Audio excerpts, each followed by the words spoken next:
what you are about to do is you're going to try to calculate the flux and eventually link through the charge using Gauss's law.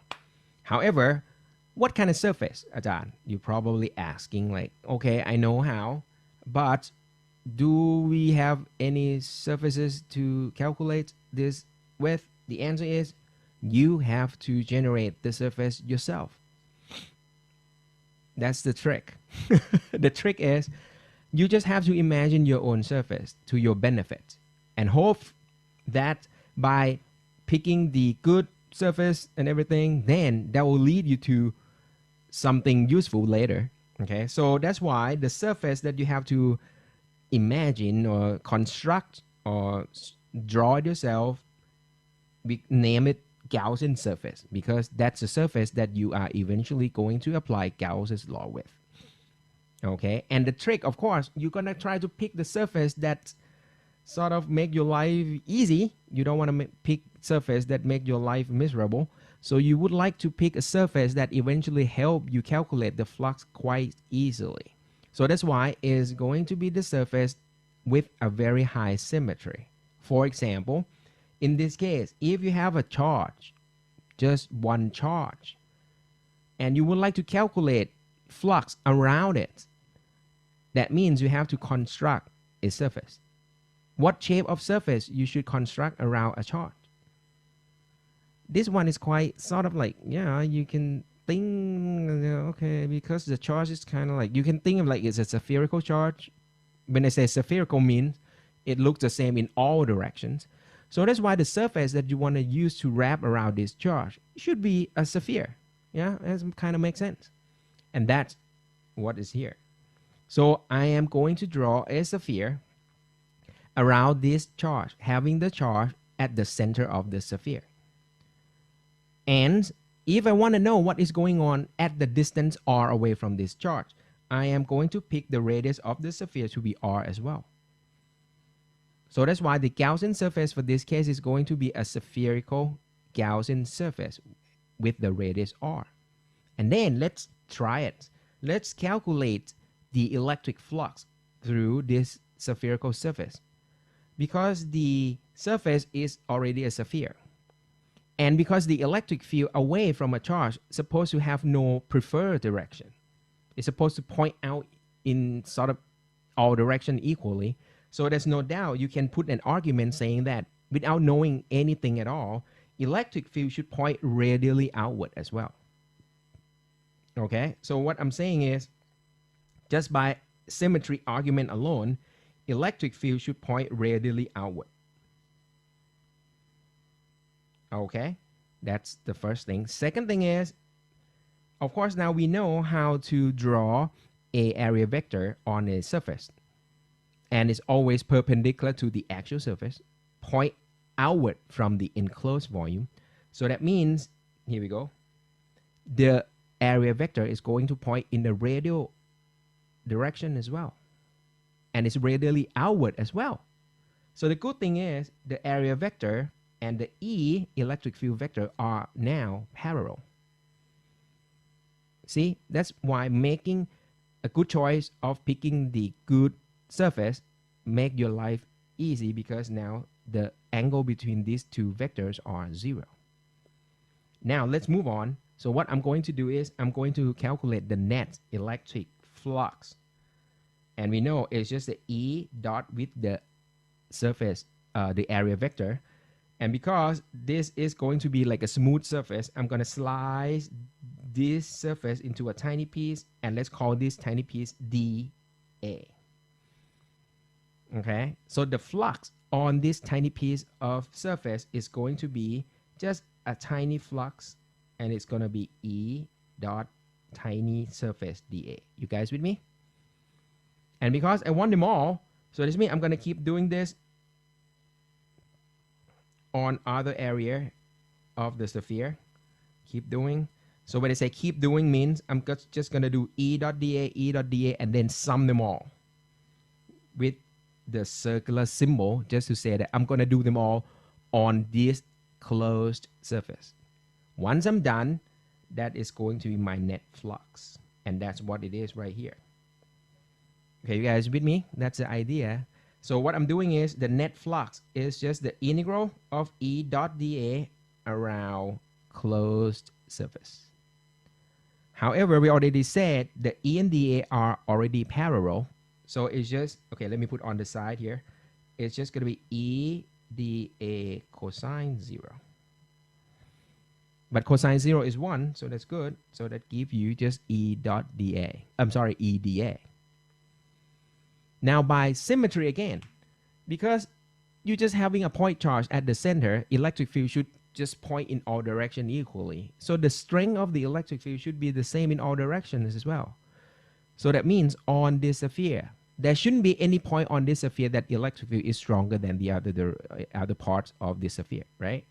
So at least the magnitude of the E on this sphere should be all the same. I can put this E out from the integral. And now what do I have left here? It's just the integral of the dA. And what is it?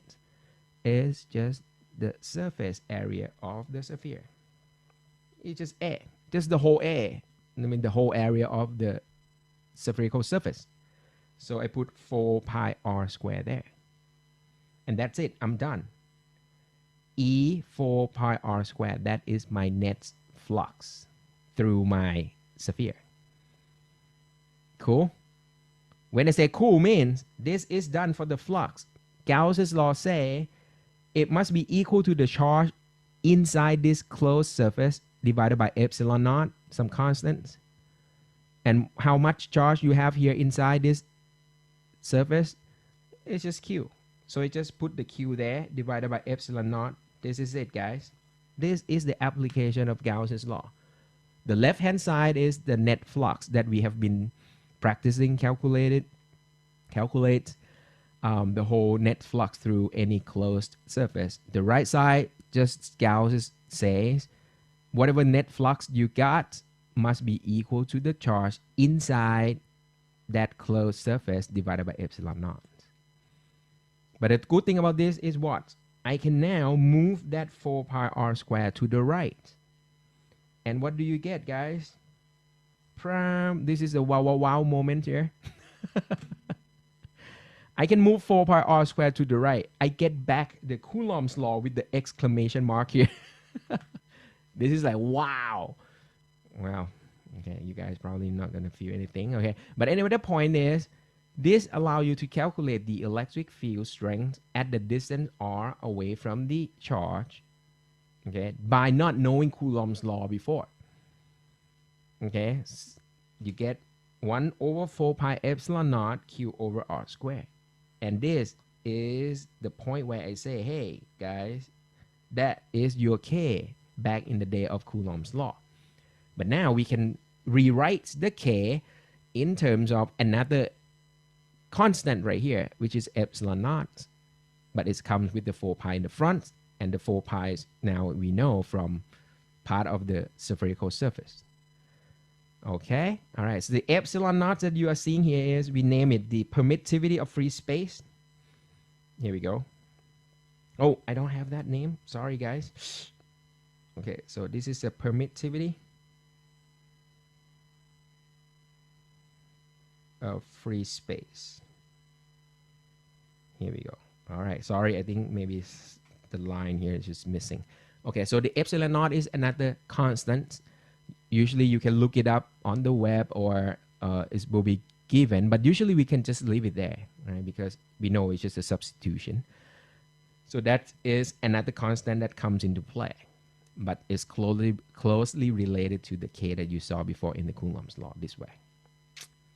Okay, so this is the whole idea of the application of Gauss's law is you use just the symmetry arguments and use the form of the relationship between the flux that you can calculate on any closed surface and the charge that need to be inside divided by epsilon naught.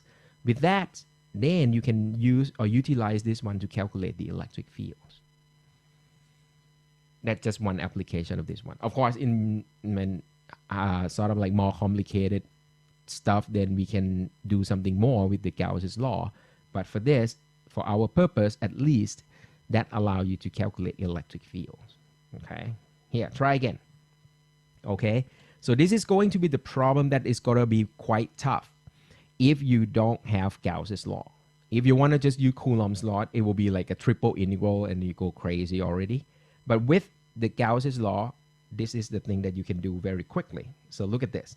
Now, if you have an isolating sphere, okay, as a solid one, so it means it's all complete, no hole, no nothing, all right, and the radius is given to be r, and the charge density, all right, charge density.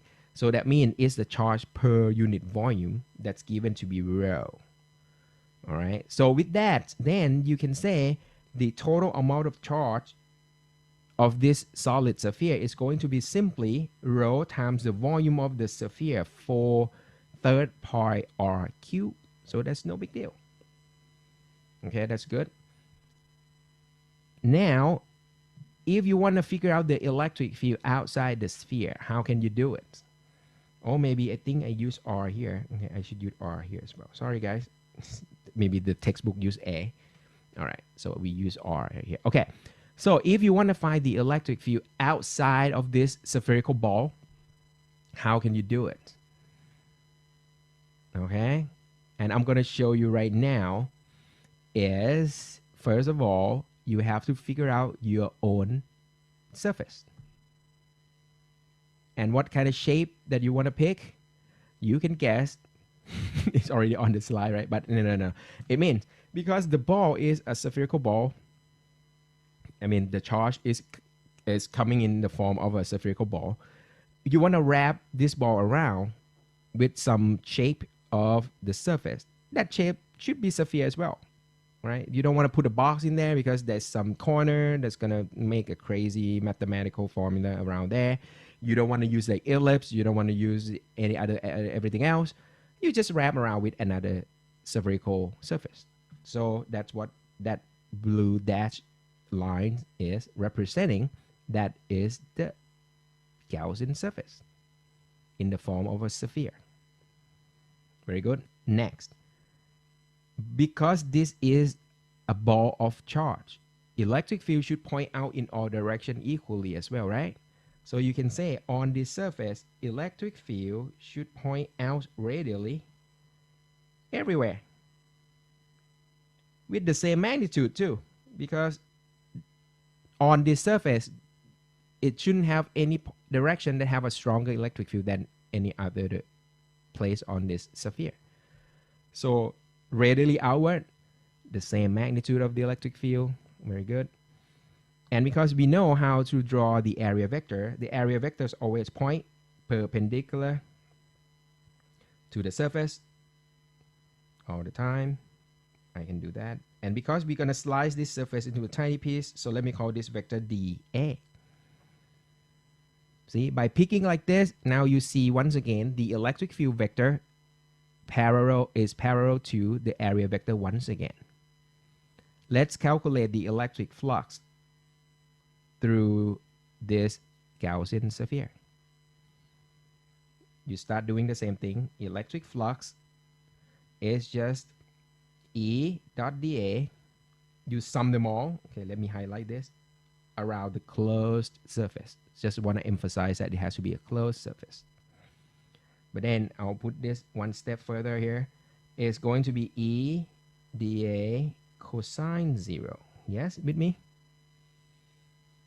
Okay, and now you say, oh, Dan, because electric field should have the same strength. Nice. Okay, and that gives you back E 4 pi r squared. Cool, isn't that cool? Okay, and then that's it, I'm done. This is my net flux on this sphere already. It's done. I already count all of the electric field lines piercing through my Gaussian sphere. Now I can apply Gauss's law right away. I just say whatever you got here is going to be equal to the charge inside this closed surface. How much charge you are enclosing. You just say it's the whole charge, Adan. That's the whole charge. It's inside my Gaussian sphere. So I'm just put big Q right here, capital Q in there. divided by epsilon naught. I'm done. I can move 4 pi r squared to the right, and that's it. And now it depends on your preference. You can refer this Q back to rho if you want. So I can replace Q and put it in terms of the rho, or if the problem just already give you the capital Q, then you can just leave it there. But it looks like Coulomb's law once again, KQ over R squared. So this is nice. So you guys see the sort of the usefulness of this Gauss's law, because if you don't want to use this Gauss's law and then you want to go like KQ over R squared, you will go crazy because this is going to be like a 3-dimensional summation with the vector summation too. It's like, right? It's like, oh, you don't want to do that. Right? But once you apply Gauss's law, it's just purely symmetry arguments, and then you're done. Okay, sounds cool. All right, if this is good, next, keep going. Okay, this one, I don't want to do it now because actually this is supposed to be a question in the exam. And I don't want to show it now because you guys will get confused at this point, because I want to make sure that I'm trying the simplest exercises first. Okay, this one is complicated mathematically. Conceptually, there's nothing new anymore. But mathematically, it's, you need to throw in a little bit of, some logic there just to make sure that you get it right. So this tentatively to be final questions. So that's why I just leave it to you guys to try first. Okay, but anyway, it's a good exercise and it's a good testing of your understanding of the Gauss's law. But I don't want to go beyond this because harder than this, it's just way too much already. I think this is at the upper limit of the difficulties level. Okay, so don't forget to try this, or eventually before the final exam, we can review by using this sort of questions. Okay, once again. All right, but what I want you to try is this. This is the one. One more time, guys. Now you have a thin spherical shell of radius A with the total charge Q. So this one is different. What you saw over here, this is a solid ball. So we have a charge distributed inside like a thick solid ball here. But this one is just a thin shell. So it's just shell. So just to emphasize that, let me just draw it as a shell like this. Okay, so it's void in the middle. There's nothing there. The net charge over here is capital Q. And assume that the charge are charge distributed uniformly. They want to figure out the field outside and the inside the shell, of course. Okay, are you ready? What kind of Gaussian surface should you construct to wrap this charge? You can say, well, Ajahn, it's coming in a spherical shape again. Even though it's a shell, it's still spherical. So I should wrap around this with a spherical Gaussian surface. Okay, you guys with me? Okay. All right. So let's start with the outside first, because they want to know what is the electric field outside. So I pick the Gaussian sphere to have a radius R. Okay. And in this case, larger than A for now. So now my Gaussian sphere is bigger than the radius of the shell, wrapping around. Once again, using the symmetry argument alone, because the shell is spherical, electric field should point in a radial directions, equal strength in all directions. So no matter where you are on the sphere, Gaussian sphere, electric field should point in the radially outward direction and the same strength, same magnitude. So that's your E. You guys with me? Coming out. Okay. Second thing is, everyone knows how to draw your area vector now, because the area vectors always point perpendicular to the actual surface. So the area vector also point in the radial directions outward. And it looks just like the previous two exercises. Okay, but now we're going to do it step by step. So if I'm looking at a tiny portion of a surface on a sphere, the flux there is going to be E dot dA, correct? And because the dA is tiny, let me call this a tiny flux as well. I want to do this everywhere, so I sum them all with the circular symbol saying that I'm going to do around the closed sphere. All right, nice. Once I'm done with that, I'm going to end up with my net flux through this Gaussian sphere. And because E and dA are parallel everywhere, so it's going to look like E dA cosine 0. Okay, and because the strength of the E are the same everywhere as well, I can pull E out from the integral. I am left with just integral of the dA around this Gaussian sphere. It looks actually the same as the previous two. No difference. Just repeat everything again. And the surface of a sphere is just 4 pi r squared. That's it. I'm done. That's how you calculate the net flux on a sphere. Gauss says this must be equal to the charge inside your surface divided by epsilon naught. How much charge do you have inside your Gaussian sphere? Very good. Don't think too much. It's the whole Q. Okay? Because your sphere is larger than the capital Q. So your capital Q charge already been enclosed within your Gaussian sphere. So you put them all in there on the right side of the Gauss's law. And that's it, guys. Electric field. So let me put subscript a little bit to just to signify that this is outside. It's going to be 1 over 4 pi epsilon naught Q over R squared. Again. It looks like Coulomb's law again. So now you seem to get a conclusion, right? Even though you have, no matter what you have like a point charge, you have a solid ball of charge, or you have like a shell of charge, as long as you are far away from it, they all look like Coulomb's law, KQ over R squared all the time. That's nice. Right? That's nice in the sense that as long as it's spherical in itself, when you are far away from it, at least, they all KQ over R squared. So make your life quite easy, I guess. Yeah. It's just by symmetry alone.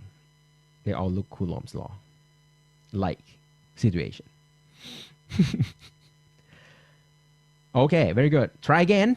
What about inside, guys? Inside. So I'm just going to draw one more Gaussian surface, but because now you want everything to be inside, so now my Gaussian sphere will be smaller. So let me use the red here. Let me call R. The red R is smaller than A. There is a black R and a red R. Okay. All right. So what you got over there, that's part A. So now I'm going to do part B.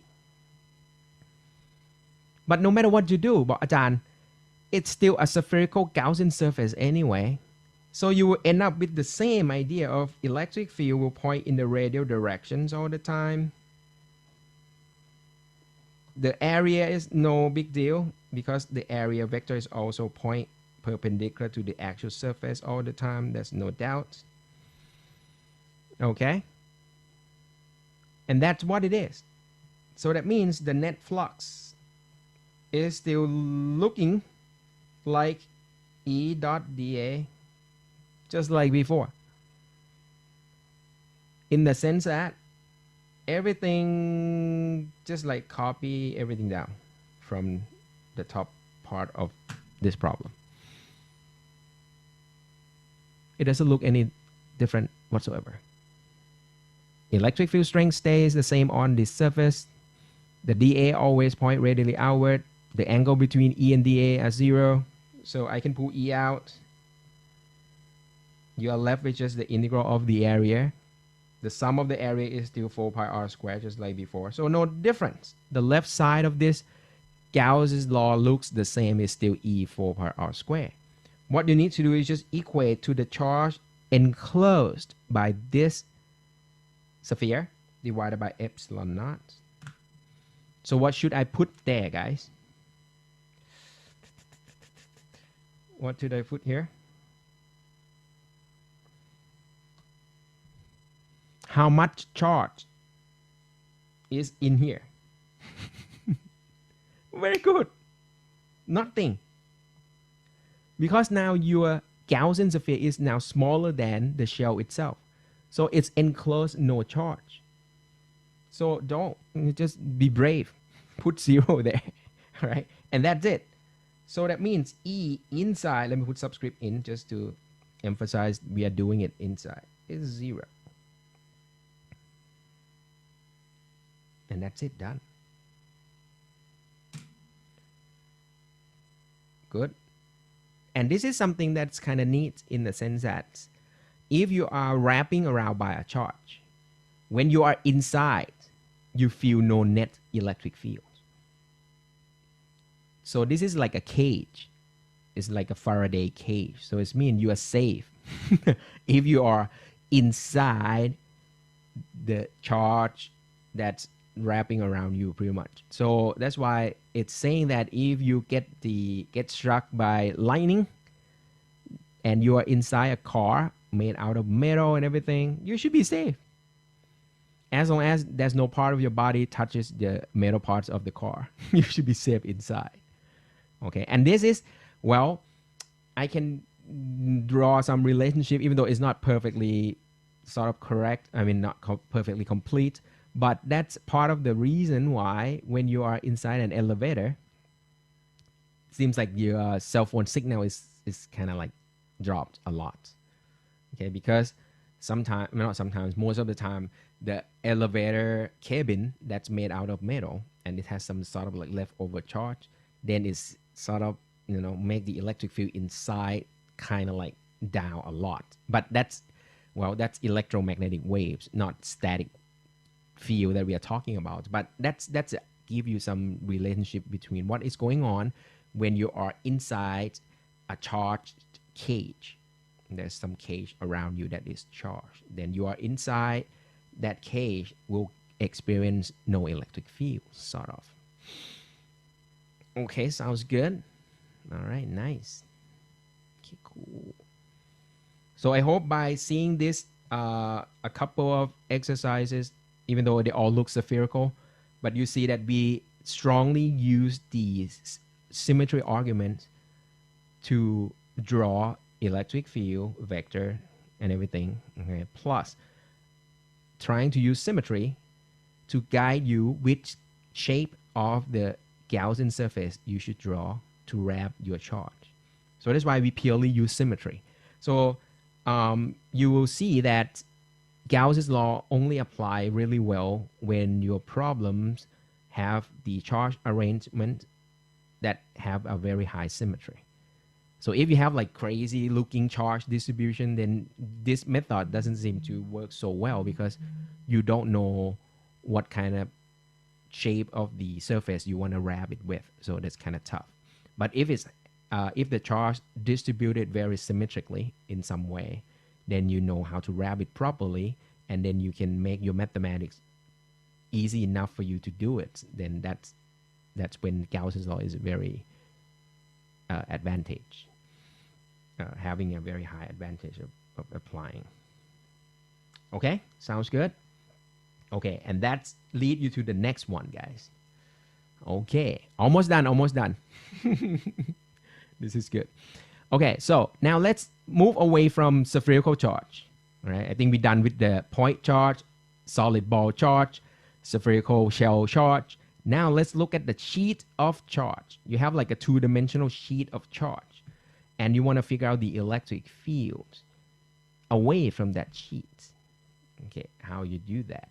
So first of all, once again, it will go back to your idea of first, you have to figure out, just by the symmetry alone, which shape of the Gaussian surface should you pick to wrap around the charge.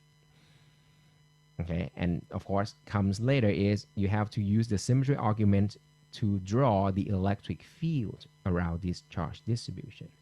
Now you have two-dimensional sheet of charge. So what I can use as an example is this. Just a paper, just a plain paper. Okay, let me grab a new one so it doesn't look dirty. Okay. So you have a paper. So think of this like a sheet of charge. So you have a charge distribution across this sheet. Okay, all right, I think this is bigger. I think just half is good enough. Okay, here we go.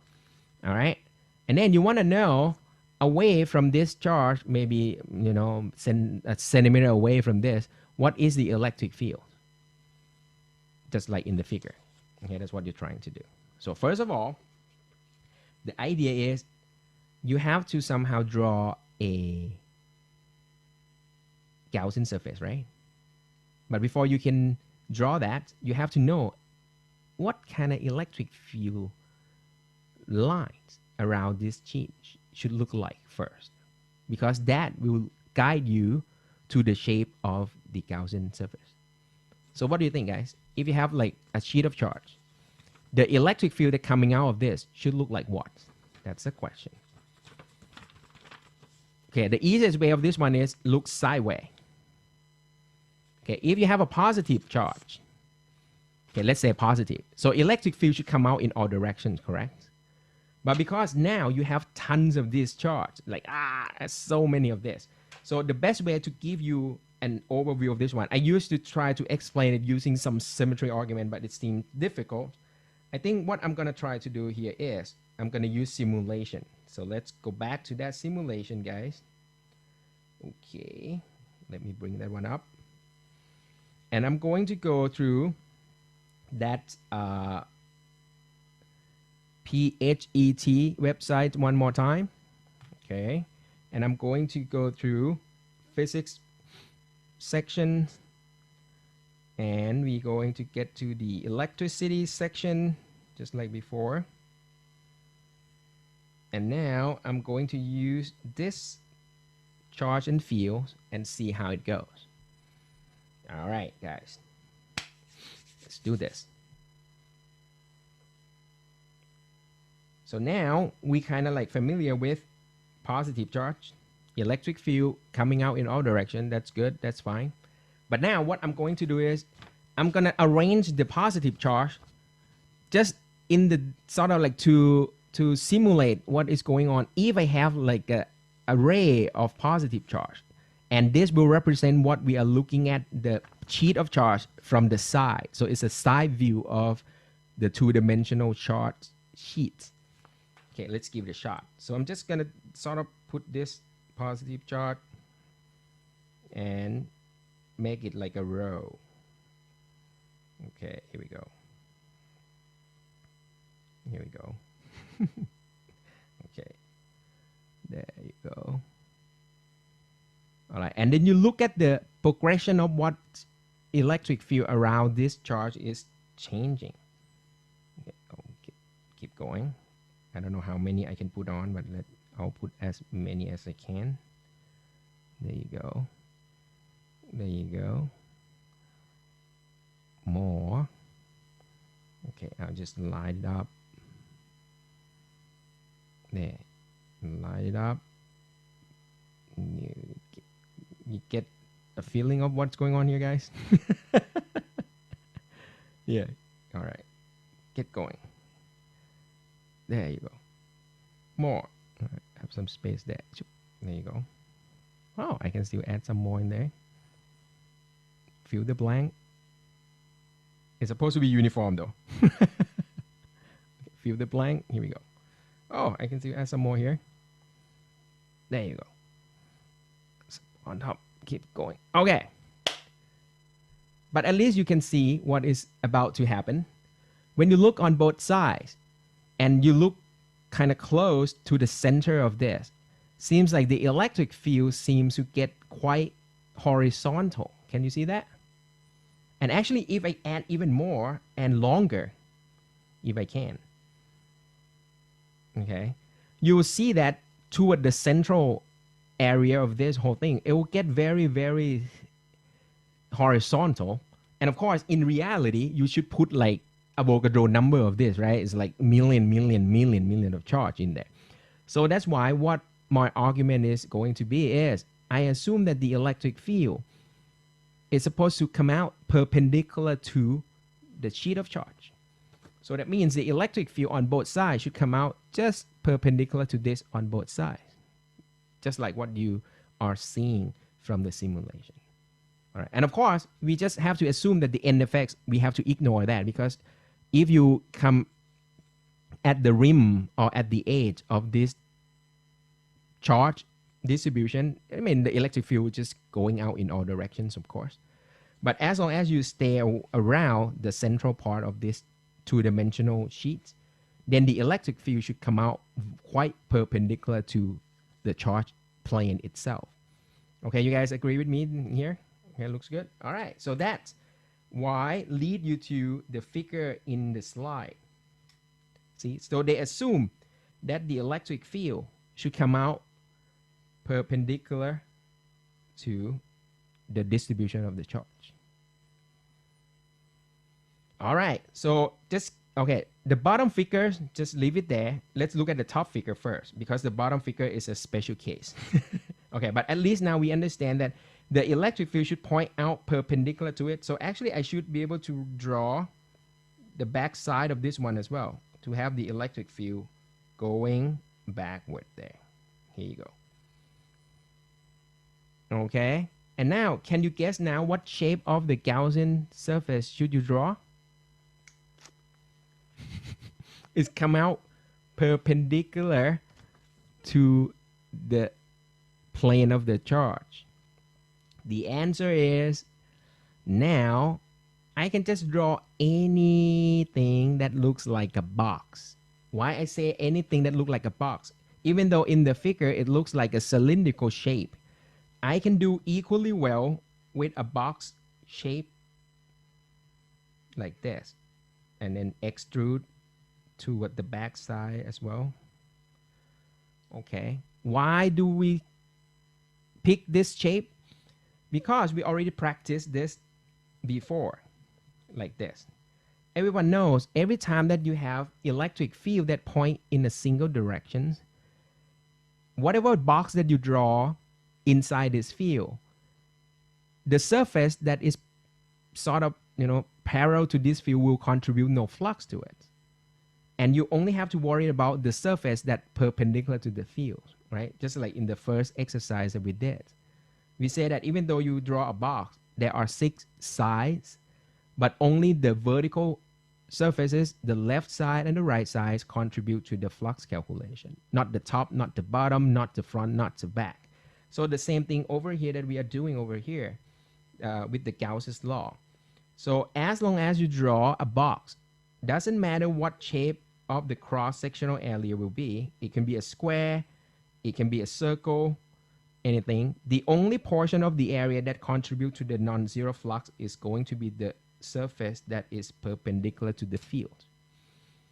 The side surface will contribute no flux. Okay, so this is the reason why we pick the shape of the Gaussian surface to be something cylindrical. It could be it could be like a circular cross section, rectangle cross section, or square cross section. But as long as it's a cylindrical shape, you put it in there, that's good. Okay, and with that, I can figure out the net electric flux through this. It's going to be the flux from the side plus the flux from the left plus the flux from the front. All right, but in the textbook, they refer to the left as top, refer to the right as bottom. Doesn't matter. Okay, but the only thing that you know right away is the side surface will contribute 0 flux to it. Okay, you guys still with me so far? All right, next. How much flux you are talking about? Because the flux is just the E dot A. E is already point out in the in the horizontal directions. The A, let me highlight the red one, is also point outward from the enclosed volume. So that means on the front side, E and A are already parallel. And the back side is going to be the same thing. With me, guys? That's the E, that's the A. So no matter which side you are looking at, now electric field is pointing in the same direction as the A. So that's why the integral or the flux calculation from the left and the right side of the surface will have the same value. And it's just E times A. You guys with me? Let me put cosine 0 there just to emphasize what we're doing here. Okay, I can say on top here as well. Okay, this is the hardest portion, guys. It's just sort of stick with me here. I know this is crazy. Whoa. But at least now we know that E and A are pointing in the same direction on both surfaces. So it contributes a positive flux on these two surfaces. And the value of the flux is just E times A. So that's why for this one, you get 2 of that. Okay. So let me put that here. So what we have over here is you're going to get 2 EA. And then you have to equate to the charge enclosed. And then you are almost done. So how much charge are you getting? That's the question. How much charge are you getting inside this box? Well, อาจารย์ all you need to count is whatever the amount of charge is in here. I just shade black area there, right? That is the amount of charge that you're supposed to get there. So that's what I have to put in there. Okay. However, for convenience, usually because you don't know how big of your Gaussian surface you're going to draw. So what usually you do is you going through sigma, which is the charge per unit area. So that will give you the charge density. Okay, just like the rho is the charge per unit volume, the sigma is the charge per unit area. And then you multiply by the area that you want to talk about, which is the same area as the left and the right sides of the box or of the Gaussian surface. So that means I can replace Q with the sigma A over epsilon naught. And that's it. The good thing about this one is A cancel. And then you can get to the conclusion is E equal to sigma over 2 epsilon naught. And then you're done. That's it. Very nice.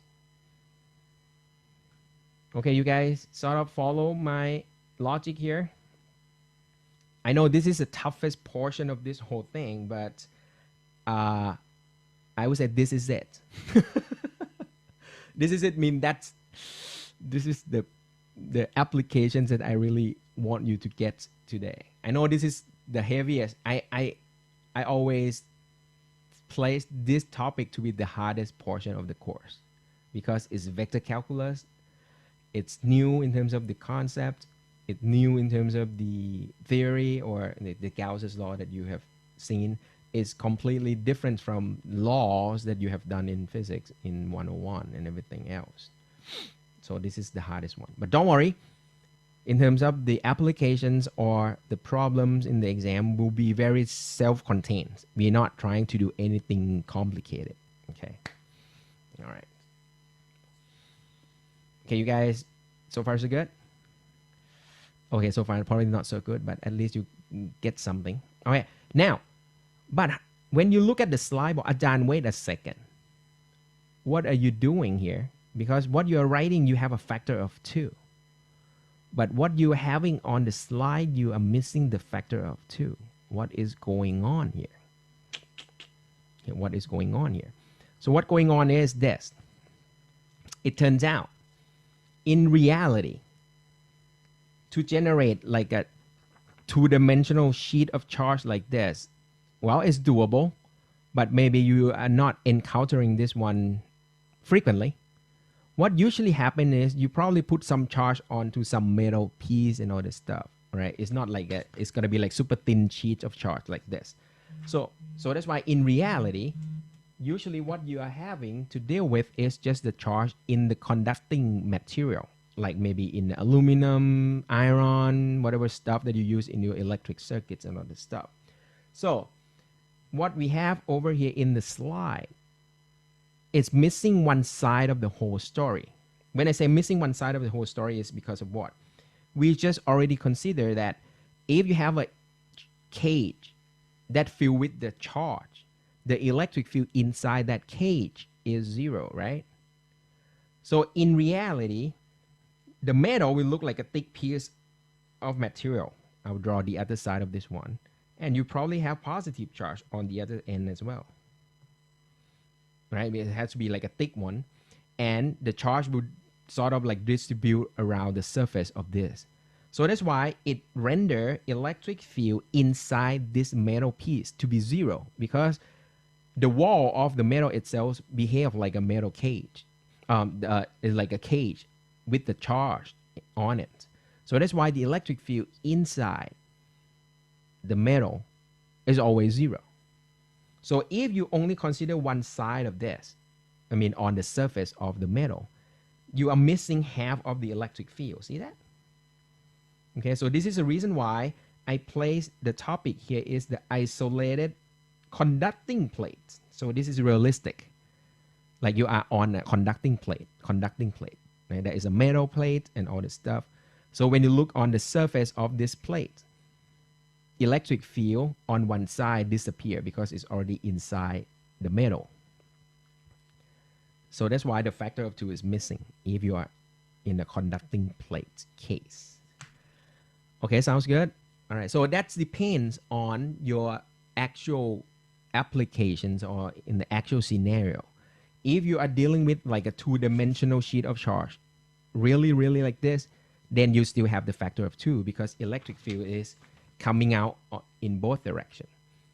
Okay, but if this is just like a surface of a metal, one side of this is just has no electric field because it's already inside the metal material. You only have electric field on one side. So in that case, the factor of 2 is no need. You only have one side of it. Woo!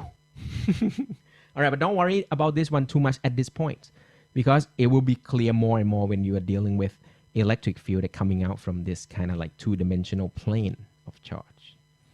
Okay, but at least you see a little bit of difference. Okay, what's going on between these two cases. Okay, sounds good. All right, so that's why in this slide here, I just put a note here is that saying that no electric field in the middle. Okay, so you can discard the factor of 2 there.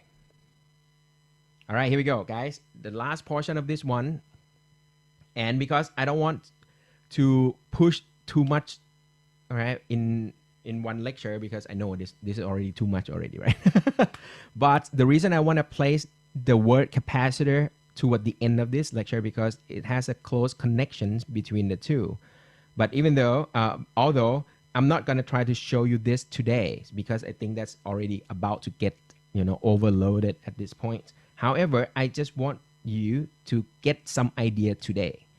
And we're going to look deeper into this one next week. Okay, the idea is this.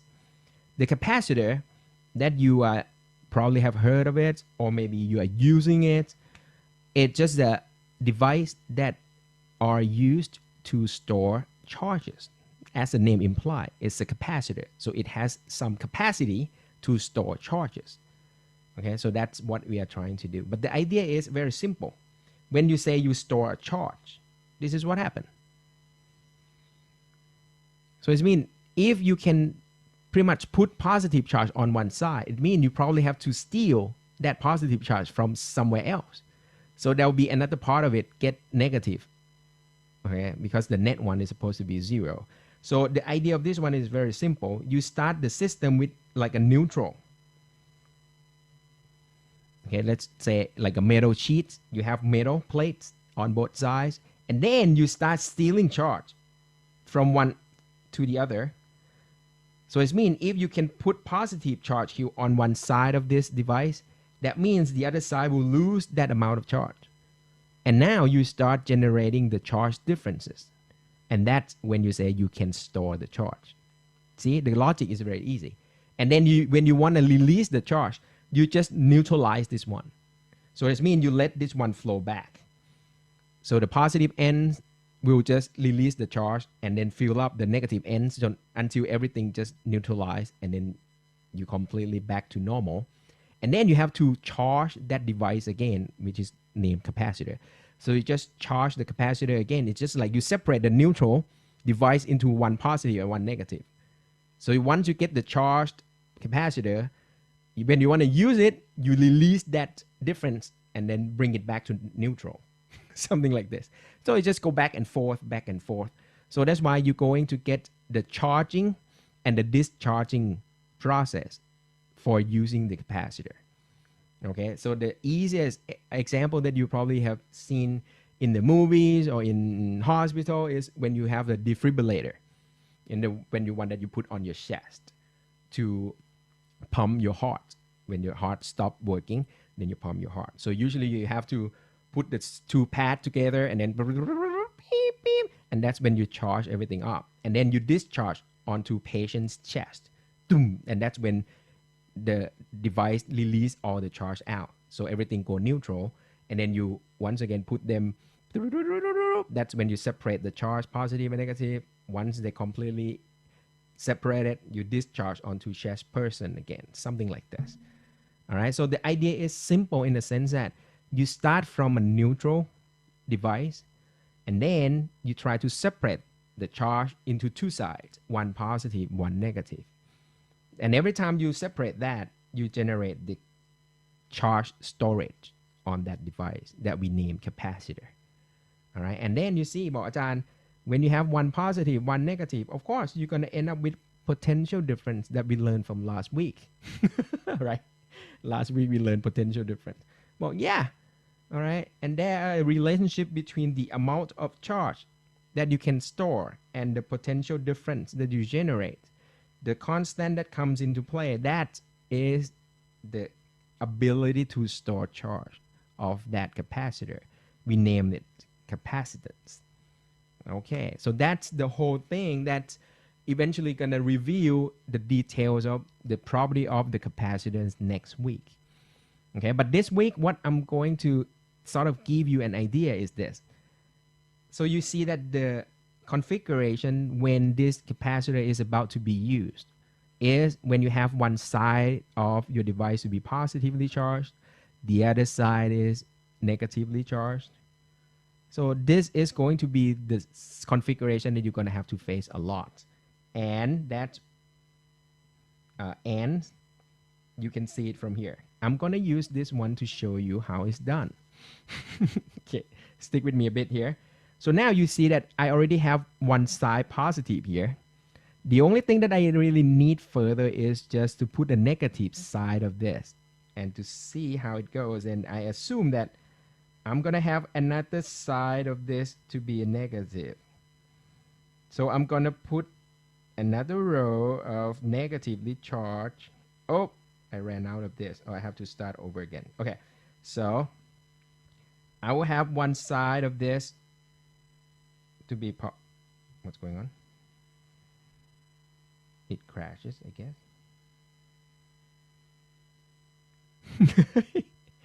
You guys still with me, right? Yeah. Okay. Hello. Hello. Uh-oh.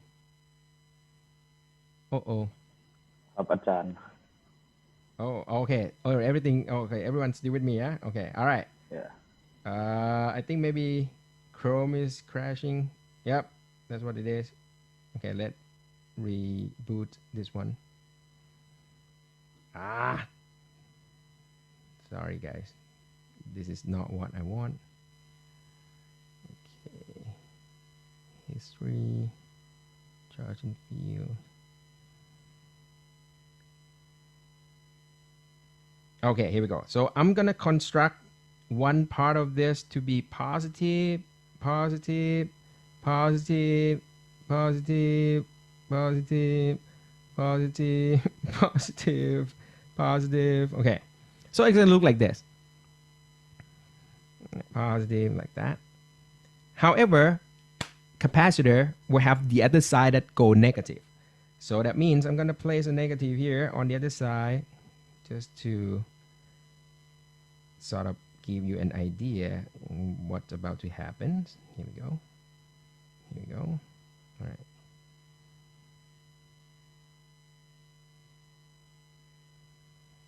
Do you see something here?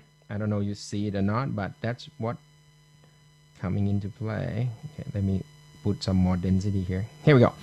So as you can see, that it turns out the electric field in the middle is going to be quite straight, because you already saw from previous exercise that when you have a plane of charge, then electric field will come out in both sides, right? So this is nice. So what you have is you are about to deal with the uniform electric field in between. That is so neat. Okay, that's what we're about to do next time. So whenever you have uniform electric field, you can relate that with the potential very easily. So once you have that potential difference from the electric fields, then you can get to the capacitance quite easily. And then you can get to the charge that's on the capacitor. So you see the flow, why we have to study electric field, electric potential, the relationship between the field and the potential, a little bit of Gauss's law, because that allows you to calculate electric field very easily. And then once you are enter the capacitor region, then these concepts are linked through until you get to the definition of the capacitance of a capacitor. Whoa. All right, that's a whole story here. But of course, in theory, we can do a cleaner figure of this one. This one is just like a rough sort of give you some idea, but you can start to see that the arrangements of the electric field around capacitor is going to be quite clean. All right, if you put them in a very, very sort of proper preparation and proper configuration, electric field around capacitor will be very nice. Once it's nice, the Gauss's law works really well. Once Gauss's law works so well, you will be able to calculate electric field very easily. Once electric field can be calculated, potential difference can be calculated easily. When the potential can be calculated easily, then you can get to the capacitance and charge on it very easily as well. Okay, sounds kind of like get some connections here. So that's why I hope that I end today's lecture with the essence of why we have to spend like 2 weeks before, lead you up to at least you get the whole story connected, and then you understand I think this is like a down to the fundamental of how the capacitor works pretty much. All right, and after this will be like, once you get this one understood, then whatever left is just like application of capacitor. So you can just let this one go. Whoa. All right, guys. I think I already put you through so much today. I hope you're still with me. I think I can see a few people already left. Maybe it's already too much. But anyway, you can still go back and look at the video, all right, which I'm going to upload.